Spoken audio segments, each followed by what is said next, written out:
Welcome back to Full Spectrum Frontiers, the podcast where we dive into the vast landscape of national security, technology, and the intriguing interplay of factors shaping our world today. I'm your host, Bennett Tanton, here to navigate the complex terrain of conflict and security and how it impacts every facet of our lives. Now picture this. You're cruising down a highway, enjoying your morning coffee, and suddenly, traffic grinds to a halt because a bridge has failed.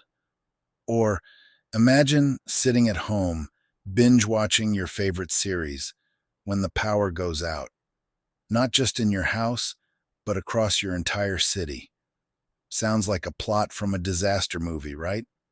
But this could very well be a reality if we don't address some pressing issues. Today, we're going to talk about infrastructure vulnerabilities in the United States. From our aging bridges and roads to our overburdened power grids and the ever-looming cyber threats, we've got a lot to cover. But don't worry, it's not all doom and gloom. We'll explore how experts are racing against time to safeguard our nation's critical systems, and I'll throw in a few laughs along the way because, hey, what's a podcast without a little humor? So, folks, it's going to be an enlightening and engaging ride. Let's dive right into the first segment, where we look at the current state of our infrastructure and why it's giving civil engineers everywhere a few more gray hairs.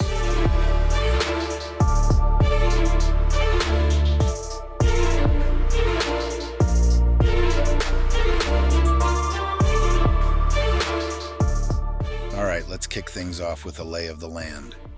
The state of American infrastructure. How bad is it really? Well, if our infrastructure were a contestant on a reality TV show, it would be the one everyone loves to root for, but knows deep down is probably not making it to the finals. Bridges are a great place to start. Did you know that over 40% of bridges in the United States are over 50 years old? That's right. Some of these structures have been around longer than your favorite pair of jeans from high school. And while they might have served us well for decades, many of them are in desperate need of repair or replacement. Then there are the roads, potholes, cracks, and endless construction zones. Sound familiar?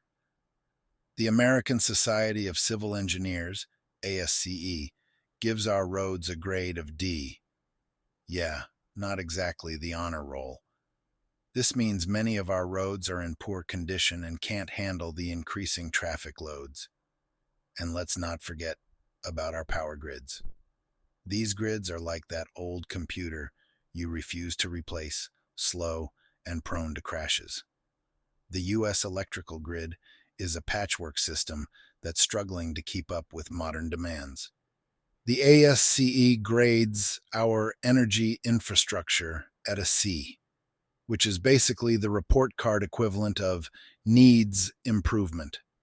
But hey, don't lose hope just yet. This isn't just about pointing out the flaws, it's about understanding the challenges we face so we can find solutions. Up next, we'll dive into the cyber threats that make our infrastructure vulnerabilities even more complicated. So stick around and let's keep the conversation rolling.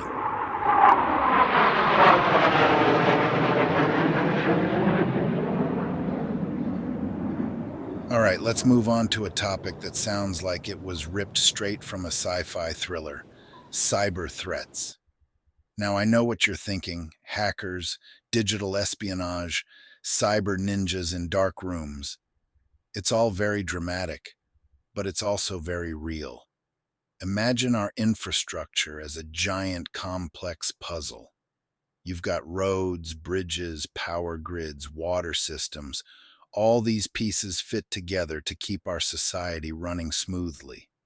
Now, imagine someone comes along and starts pulling out pieces at random. That's essentially what hackers are doing when they target our critical infrastructure. These cyber threats are no joke. We've seen attacks on everything from power plants to water treatment facilities. Remember the colonial pipeline hack?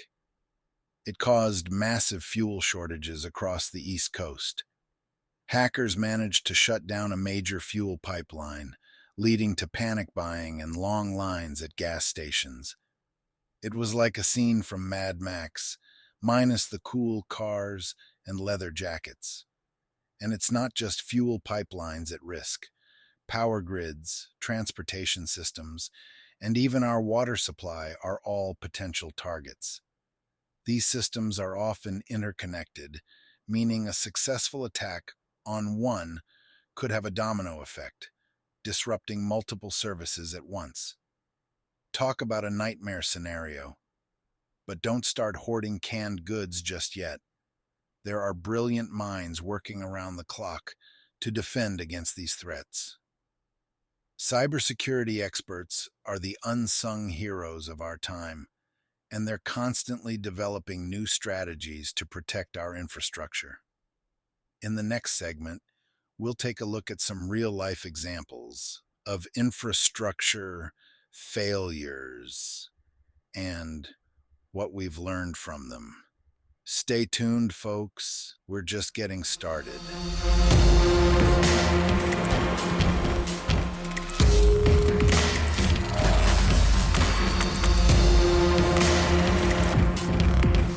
Let's get into some real-life examples. You know, those moments when everything that could go wrong does go wrong. These case studies of infrastructure failures aren't just cautionary tales. They're valuable lessons in what happens when we let things slide. First up, let's talk about the infamous I-35W bridge collapse in Minneapolis back in 2007. It was a normal day, and then, out of nowhere, the bridge gave way during rush hour. Tragically, 13 people lost their lives, and 145 were injured. The cause? Structural deficiencies that had been flagged for years, but never properly addressed. This disaster was a wake-up call about the dire state of our bridges and the importance of timely maintenance and repairs. Next, we have the 2003 Northeast blackout. This wasn't just a couple of hours without power. It was one of the largest blackouts in history, affecting over 50 million people across the US and Canada. The culprit? A software bug combined with overgrown trees and failing equipment. The blackout lasted up to 2 days in some areas, causing chaos, economic losses, and a lot of melted ice cream. And let's not forget the Oroville Dam crisis in 2017. Heavy rainfall caused the dam's spillway to erode, leading to the evacuation of nearly 200,000 people in Northern California. The dam, which had been built in the 1960s, was not adequately maintained to handle such extreme weather conditions, revealing the risks posed by aging infrastructure. These incidents are stark reminders of the importance of proactive maintenance and modernization. They also highlight the human element. Lives disrupted, economies affected, and communities shaken. But every crisis brings with it lessons and an opportunity to improve. In our next segment, we'll dive into the role of government and policy in addressing these vulnerabilities. Spoiler alert, it's more complicated than just throwing money at the problem.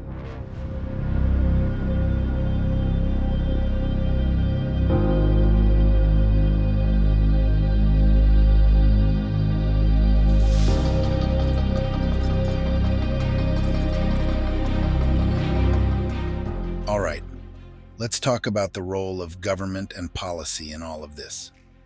Now, if only fixing infrastructure were as easy as ordering takeout, right? Unfortunately, it's a bit more complex. It involves layers of bureaucracy, funding battles, and political maneuvering. First off, the government does recognize the problem. The recently passed Infrastructure Investment and Jobs Act aims to pour billions into upgrading our roads, bridges, and power grids. Sounds great on paper, but getting those funds to where they're needed is a bit like herding cats. You've got federal, state, and local governments all vying for their share of the pie. Funding isn't the only issue. There's also the matter of regulations and policies. Take, for example, the strict environmental reviews that can delay projects for years. While these reviews are crucial for protecting our environment, they also add layers of red tape. Balancing the need for speed with environmental responsibility is a tricky tightrope to walk. And then there's the cybersecurity angle. The government is working to bolster our defenses against cyber attacks, with initiatives like the Cybersecurity and Infrastructure Security Agency, CISA, leading the charge. They're focused on protecting critical infrastructure from digital threats, but the landscape is constantly evolving. It's like a game of whack-a-mole, with new threats popping up faster than we can knock them down. Policy reform is another key area. Updating outdated regulations, streamlining approval processes, and fostering public-private partnerships can all help accelerate the modernization of our infrastructure. But this requires political will and cooperation, which, let's face it, isn't always easy to come by. Despite the challenges, there's a lot of optimism. Policymakers are increasingly aware of the stakes and there's a growing bipartisan consensus on the need for action. In our final segment, we'll explore some of the innovative solutions and future prospects that give us hope for a stronger, more resilient infrastructure.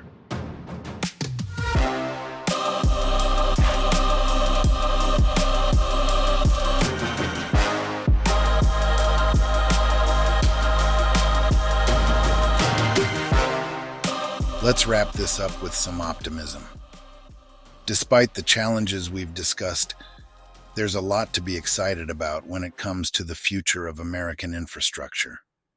Innovative solutions are on the horizon, and they have the potential to transform our systems from outdated to state-of-the-art. First up, let's talk about smart infrastructure. This isn't just a buzzword, it's a game changer. Imagine roads that can self-repair, bridges that can monitor their own structural health, and power grids that can automatically reroute electricity during outages. Technologies like the Internet of Things, IoT, and artificial intelligence are making this a reality. Sensors embedded in infrastructure can provide real-time data, allowing for predictive maintenance and early detection of potential failures. It's like giving our infrastructure a brain and a voice. Then there's renewable energy. The push for green energy is driving investments in solar, wind, and other renewable sources. This not only reduces our reliance on fossil fuels, but also helps modernize the power grid. Distributed energy resources like home solar panels and community microgrids can make our energy supply more resilient. If one part of the grid goes down, these smaller, localized sources can keep the lights on. Public-private partnerships are also paving the way for innovative solutions. Companies are teaming up with governments to fund and develop new projects. These collaborations can bring fresh ideas and much-needed capital to the table. Think of it as infrastructure crowdfunding on a grand scale. And let's not forget about the role of education and workforce development. As we modernize our infrastructure, we need skilled workers to build and maintain these new systems. Programs that train engineers, technicians, and cybersecurity experts are crucial. Investing in education today means a more capable workforce tomorrow. Finally, let's talk about resilience. Designing infrastructure to withstand natural disasters, cyber attacks, and other threats is key. This means building stronger, smarter, and more adaptable systems that can bounce back quickly from disruptions. Resilience isn't just a buzzword, it's a necessity. So while there are challenges ahead, there are also incredible opportunities. With the right investments, policies, and innovations, we can create an infrastructure that's not only up to the task, but also prepared for the future.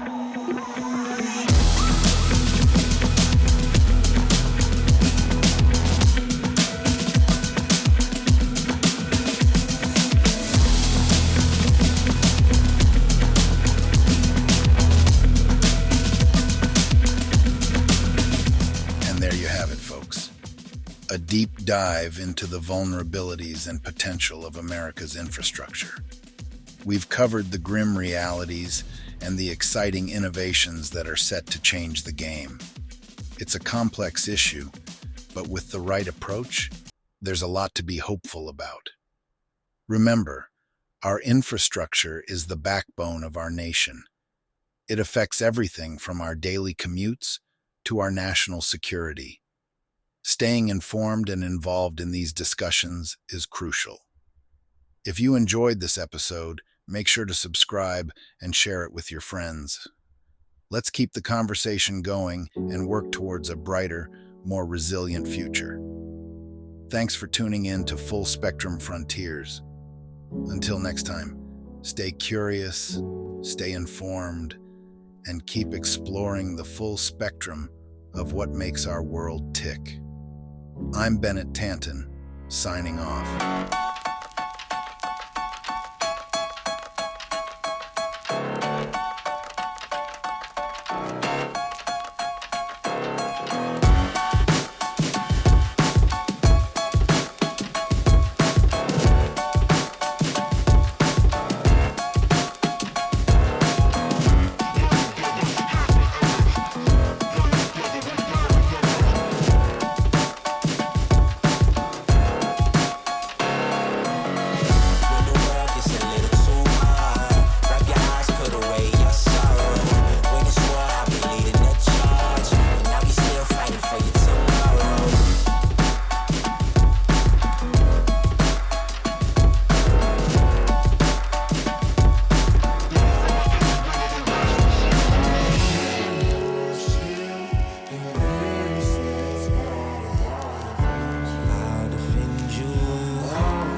Tribulation, but don't let it get you down.